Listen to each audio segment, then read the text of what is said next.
ಮೊದಲನೇದಾಗಿ ಎಲ್ಲರಿಗೆ simple tricks YouTube ಚಾನಲ್ಗೆ ಸ್ವಾಗತ. ಬನ್ನಿ, ಈ ಕಂಪ್ಯೂಟರ್ ಬೇಸ್ಡ್ ಎಕ್ಸಾಮ್ಗೆ ಸಂಬಂಧಪಟ್ಟಂತ RPF ಎಕ್ಸಾಮ್ಸ್ ಆಗಲಿ, ನೆಕ್ಸ್ಟ್ SSC, RRB ಇವು ಯಾವುದೇ ಥರ ಒಂದು ಎಕ್ಸಾಮ್ಸ್ಗಳಿಗಾಗಲಿ ಆ GK ಕ್ವಶನ್ಸ್ಗಳನ್ನ ವಿತ್ ಆಫೀಷಿಯಲ್ ಕ್ವಶನ್ ಪೇಪರ್ಗಳನ್ನು ಏನು ಮಾಡ್ತಾ ಇರ್ತಾರಪ್ಪ ಅಂದರೆ ಡಿಸ್ಕಸ್ನ ಮಾಡ್ತಾ ಇರ್ತಿರ್ತಾನೆ. ಎಲ್ಲ ಕ್ವಶನ್ಸ್ಗಳನ್ನ ನೀವು ವಿಡಿಯೋನ ಎಂತ ನೋಡ್ರಿ, ಎಲ್ಲ ಕ್ವಶನ್ಸ್ಗಳು ಗೊತ್ತಾಗ್ತವೆ. ಫಸ್ಟ್ ಟೈಮ್ ಎಲ್ಲ ಚಾನಲ್ ನೋಡ್ತಿರಪ್ಪ ಅಂದ್ರೆ ಚಾನಲ್ ಸಬ್ಸ್ಕ್ರೈಬ್ ಮಾಡ್ಕೊಡ್ರಿ. ಫಸ್ಟ್ ಕ್ವಶನ್ಸ್ ಏನಿದೆಯಪ್ಪ ಅಂತ ಕೇಳಿದಾಗ, ಜನಗಣತಿ 2011 ಪ್ರಕಾರನೇ ಈ ಕೆಳಗಿನವುಗಳಲ್ಲಿ ಯಾವ ರಾಜ್ಯ ಅತಿ ಹೆಚ್ಚು ಮಹಿಳಾ ಸಾಕ್ಷರತಾ ದರವನ್ನು ಹೊಂದಿದೆ ಅಂತ ಕ್ವಶನ್ಸ್ ಕೇಳ್ತಾನೆ. ಇನ್ನು 2011 ಸೆನ್ಸಸ್ ಪ್ರಕಾರ ನಾವು ಓದ್ತಾ ಇದ್ದೀವಿ. ನಾವು ಮಹಿಳಾ ಸಾಕ್ಷರತೆ ಅಂದ್ರೆ Kerala is the right answer ಆಗ್ತದೆ. ಅತಿ ಹೆಚ್ಚು ಜನಸಂಖ್ಯೆ ಅಂದ್ರೆ ಉತ್ತರ ಪ್ರದೇಶ. ಅದರ ಒಳಗಡೆ ಮಹಿಳಾ ಸಾಕ್ಷರತಾ ದರ ಅಂತ ಕ್ವಶನ್ಸ್ ಕೇಳ್ತಾನೆ. ಇದರಲ್ಲಿ ಕೇರಳನೇ ಫಸ್ಟ್ ಇದೆ. ನೆಕ್ಸ್ಟ್ ಕ್ವಶನ್ಸ್, ಕೆಳಗಿನವುಗಳಲ್ಲಿ ಭಾರತದ ಯಾವ ರಾಜ್ಯದಲ್ಲಿ ಬೋನಾಲು ಹಬ್ಬವನ್ನ ಆಚರಿಸಲಾಗುತ್ತದೆ ಅಂತ ಕ್ವಶನ್ಸ್ ಕೇಳ್ತಿರ್ತಾನೆ. ಬೋನಾಲು ಹಬ್ಬವನ್ನ ನಾವು ಇಲ್ಲಿ ತೆಲಂಗಾಣದಲ್ಲಿ ಏನ್ ಮಾಡಿದಾರಪ್ಪ ಅಂದ್ರೆ ಆಚರಣೆ ಮಾಡಿದ್ದಾರೆ. ಅದೇ ಹಾರ್ನ್ಬಿಲ್ ಅಂತ ಕ್ವಶನ್ಸ್ ಕೇಳಪ್ಪ ಅಂದ್ರೆ ನಾಗಾಲ್ಯಾಂಡ್ ಅನ್ನ ರೈಟ್ ಆನ್ಸರ್ನ ಹಾಕ್ರಿ. ನೆಕ್ಸ್ಟ್ ಕ್ವಶನ್ಸ್, ಭಾರತದ ಕ್ರೀಡಾ ವ್ಯಕ್ತಿಯಾದ ಲಿಯಾಂಡರ್ ಪೇಸ್ ಅವರು ಯಾವ ಕ್ರೀಡೆಯನ್ನ ಆಡುತ್ತಾರೆ ಅಂತ ಕ್ವಶನ್ಸ್ ಕೇಳ್ತಾನೆ. ಇಲ್ಲಿ ಇವರು ಲಿಯಾಂಡರ್ ಪೇಸ್ ಅನ್ನೋರು ಇವರು ಟೆನ್ನಿಸ್ ಆಟಗಾರರು. ಅದ್ರ ಒಳಗಡೆ ಲಾನ್ ಟೆನ್ನಿಸ್ ಅಂತ ಹೇಳಿ ಬರ್ತದೆ. ಆಪ್ಷನ್ಸ್ ಡಿ ಏನಾಗ್ತದಪ್ಪ ಅಂದ್ರೆ ಸರಿಯಾದ ಉತ್ತರ ಆಗ್ತದೆ. ನೆಕ್ಸ್ಟ್ ಕ್ವಶನ್ಸ್, ಭಾರತದ ರಕ್ಷಣಾ ಪಡೆಗಳ 2ನೇ ಮುಖ್ಯಸ್ಥರಾಗಿ CDS ಯಾರನ್ನ ನೇಮಿಸಲಾಗಿದೆ ಅಂತ ಕ್ವಶನ್ಸ್ ಕೇಳ್ತಿರ್ತಾನೆ. ಇಲ್ಲಿ 2ನೇದಾಗಿ ಆಯ್ಕೆ ಆದವರು ಯಾರು ಅಂತ ಕ್ವಶನ್ಸ್ ಕೇಳಿದಾಗ, ಇಲ್ಲಿ ಅಡ್ಮಿರಲ್ ಜನರಲ್ ಮನೋಜ್ ಪಾಂಡೆ, ಏನಪ್ಪ ಅಂದ್ರೆ ಹರಿಕುಮಾರ, ಲೆಫ್ಟಿನೆಂಟ್ ಜನರಲ್ ಅನಿಲ್ ಚೌಹಾಣ್ ಅಂತಿದೆ. ಇಲ್ಲಿ ಸರಿಯಾದ ಉತ್ತರ ಆಪ್ಷನ್ಸ್ 4 ಏನಾಗ್ತದಪ್ಪ ಅಂದ್ರೆ ಇದಕ್ಕೆ ಸರಿ ಉತ್ತರ ಆಗ್ತದೆ, ಲೆಫ್ಟಿನೆಂಟ್ ಜನರಲ್ ಅನಿಲ್ ಚೌಹಾಣ್ ಅಂತೇಳಿ.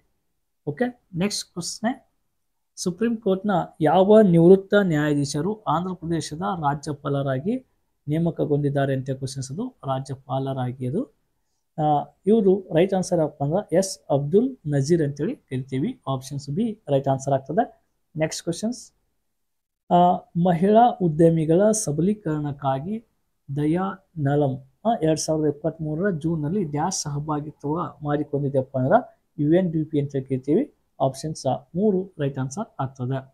ನೆಕ್ಸ್ಟ್ ಕ್ವಶನ್ಸ್, ಮೌರ್ಯರ ಕಾಲದಲ್ಲಿ ಭಾರತದ ವಾಯುವ್ಯ ಭಾಗವು ಕಂಬಳಿಗಳಿಗೆ ಪ್ರಸಿದ್ಧವಾಗಿತ್ತು ಮತ್ತು ಡ್ಯಾಶ್ ಚಿನ್ನ ಮತ್ತು ಅಮೂಲ್ಯ ಹರಳುಗಳಿಗೆ ಪ್ರಸಿದ್ಧವಾಗಿತ್ತು ಎಂದು ಪ್ರಸಿದ್ಧ ಅರ್ಥಶಾಸ್ತ್ರ ಪುಸ್ತಕದಲ್ಲಿ ಹೇಳಲಾಗಿದೆ. ಅಂತ ಯಾವ ಭಾರತ ಅಂದ್ರೆ ದಕ್ಷಿಣ ಭಾರತ ಅಂತೇಳಿ ನಾವು ಕರಿತೀವಿ. ನೆಕ್ಸ್ಟ್, ಭಾರತ ಸರ್ಕಾರವು ನಡೆಸಿದ 2011 ಸಾಮಾಜಿಕ ಆರ್ಥಿಕ ಮತ್ತು ಜಾತಿ ಗಣತಿಯಲ್ಲಿ ಕೆಳಗಿನ ಯಾವುದು ಅಭಾವಗಳನ್ನು ಅಳೆಯುವ ಮಾನದಂಡಗಳಲ್ಲಿ ಒಂದಾಗಿಲ್ಲ ಅಂತ ಕ್ವಶನ್ಸ್ ಕೇಳ್ತಾನೆ. ಇದಕ್ಕೆ ಸರಿಯಾದ ಉತ್ತರ ಇಲ್ಲಿ ಆಪ್ಷನ್ಸ್ಗಳನ್ನು ಓದ್ಕೊಡ್ರಿ. 15 ರಿಂದ 59 ವರ್ಷ ವಯಸ್ಸಿನ ವಯಸ್ಕ ಮಹಿಳೆ ಇಲ್ಲದ ಕುಟುಂಬಗಳು ಇದು ಸರಿಯಾದ ಮಾನದಂಡ ಅಲ್ಲ. ನೆಕ್ಸ್ಟ್ ಕ್ವಶನ್ಸ್, ಸ್ವಾತಂತ್ರ್ಯದ ನಂತರ ಭಾರತ 1951ರಲ್ಲಿ ಮೊದಲ ಪ್ರಧಾನಿ ಜವಾಹರ್ಲಾಲ್ ನೆಹರು ಅವರು ಡ್ಯಾಶ್ ಪ್ರಭಾವದಲ್ಲಿ ತನ್ನ ಮೊದಲ ಪಂಚವಾರ್ಷಿಕ ಯೋಜನೆಯನ್ನು ಪ್ರಾರಂಭಿಸತಪ್ಪ ಅಂದ್ರೆ ಸಮಾಜವಾದಿ ಅಂತೇಳಿ ನಾವು ಕರಿತೀವಿ. Options 2 right answer. Next questions ಏನಿದೆಯಪ್ಪ ಅಂದ್ರೆ, ಸಂಗೀತ ನಾಟಕ ಅಕಾಡೆಮಿಯು ಸಂಗೀತ, ನೃತ್ಯ ಮತ್ತು ನಾಟಕಗಳಿಗಾಗಿ ಇರುವ ಭಾರತದ ರಾಷ್ಟ್ರೀಯ ಅಕಾಡೆಮಿಯಾಗಿದೆ. ಇದನ್ನು 1952ರಲ್ಲಿ ಭಾರತ ಸರ್ಕಾರ ಅಂದಿನ ಡ್ಯಾಶ್ನ ತರಾವಿನಿಂದ ರಚಿಸಲಾಯಿತು. ಡಾಕ್ಟರ್ PV ರಾಜಮನ್ನ ಅವರು ಸಂಗೀತ ನಾಟಕ ಅಕಾಡೆಮಿಯ ಅಧ್ಯಕ್ಷರಾಗಿದ್ದರು. ಇದು ಯಾವುದು ಸಂಬಂಧಪಟ್ಟಿದೆಯಪ್ಪ ಅಂತ ಕ್ವಶನ್ಸ್ ಕೇಳ್ತಾನೆ. ಶಿಕ್ಷಣ ಸಚಿವಾಲಯ ಇಸ್ ದ ಏನಾಗ್ತದಪ್ಪ ಅಂದ್ರೆ ರೈಟ್ ಆನ್ಸರ್ ಆಗ್ತದೆ. ನೆಕ್ಸ್ಟ್ ಕ್ವಶನ್ಸ್, ಪನ್ನಾಲಾಲ್ ಘೋಷ್ ಯಾವ ಸಂಗೀತ ವಾದ್ಯಕ್ಕೆ ಪ್ರಸಿದ್ಧರಾಗಿದ್ದರು ಅಂತ ಕ್ವಶನ್ಸ್ ಕೇಳ್ತಾನೆ. ಇಲ್ಲಿ ಪನ್ನಾಲಾಲ್ ಘೋಷ್ ಅವರು ಯಾವುದಕ್ಕಪ್ಪ ಅಂದ್ರೆ ಇಲ್ಲಿ ಕೊಳಲಕ್ಕೂ ಏನಾಗ್ತಾರಪ್ಪ ಅಂದ್ರೆ ಪ್ರಸಿದ್ಧಿ ಪಡೆದಿದ್ದಾರೆ. ಶೆಹನಾಯಿ ಅಂದ್ರೆ ಯಾರಪ್ಪ ಅಂದ್ರೆ ಬಿಸ್ಮಿಲ್ಲಾ ಖಾನ್ ಅಂತೇಳಿ ನಾವು ಕರಿತೀವಿ. ನೆಕ್ಸ್ಟ್ ಕ್ವಶನ್ಸ್, ಸಂವಿಧಾನದ ರಚನಾ ಸಭೆಯು ಡ್ಯಾಶ್ ಎಂದು ಭಾರತದ ಸಂವಿಧಾನವನ್ನು ಅಂಗೀಕರಿಸಿತು ಅಂತ ಕ್ವಶನ್ಸ್. ಅಂದ್ರೆ ರಚನಾ ಸಭೆಯು ಯಾವಾಗ ಸಂವಿಧಾನವನ್ನು ಅಂಗೀಕರಿಸಿದ್ದು ಬೇರೆ, ಜಾರಿಗೆ ಬಂದಿದ್ದು ಬೇರೆ.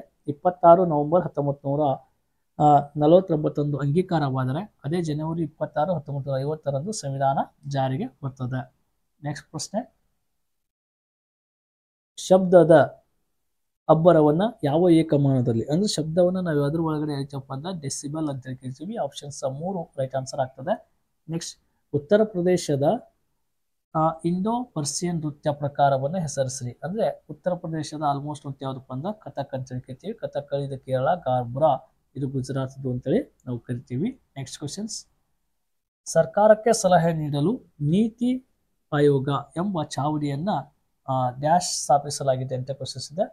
ನೀತಿ ಚಿಂತಕರ ಚಾವಡಿ ಅಂತೇಳಿ ಸ್ಥಾಪಿಸಲಾಗಿದೆ.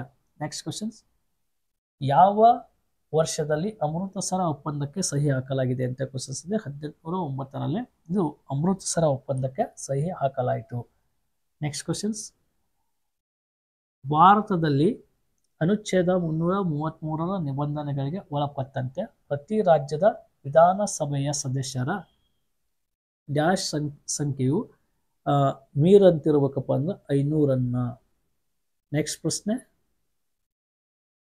ಕೆಳಗಿನ ಯಾವ ಪದವು ಕ್ರಿಕೆಟ್ಗೆ ಸಂಬಂಧಿಸಿಲ್ಲ ಅಂತ ಕ್ವಶನ್ಸ್ ತಕ್ಕಂತ.